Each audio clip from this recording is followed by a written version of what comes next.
In today's video, I'm going to teach you how to turn off Gemini on Android phone.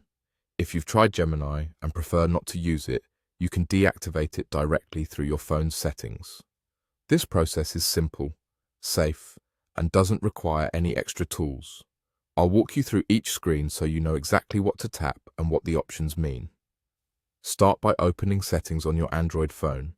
The Settings app usually looks like a small gear icon and can be found in your app drawer. You can also swipe down from the top of your screen to open the Quick Settings panel and tap the gear there.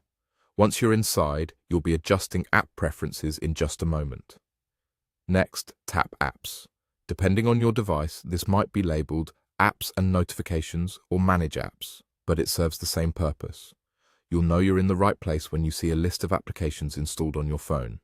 Don't worry if the list is long, there's a fast way to get where you need to go. Now, locate Gemini in that list. Many phones provide a search bar at the top of the app's screen. Type Gemini to jump straight to it. If there's no search bar, scroll alphabetically until you find the entry.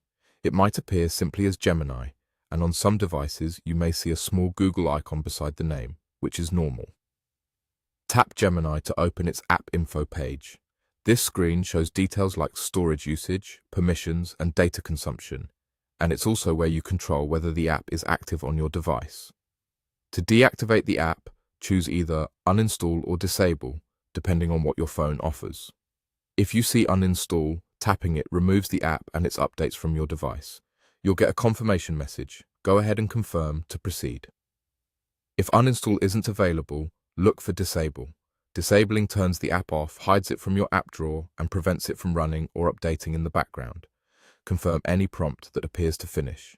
On some phones, Gemini may be pre-installed as part of the system, so uninstall won't be shown, and disable is the correct option. After you complete this step, Gemini will no longer be active on your device. You shouldn't see it among your usable apps, and it won't operate in the background. If you change your mind later, return to Settings and Apps, open the Gemini entry and tap Enable to turn it back on, or reinstall it from your app store. That's all there is to it. You've successfully turned off Gemini on your Android phone.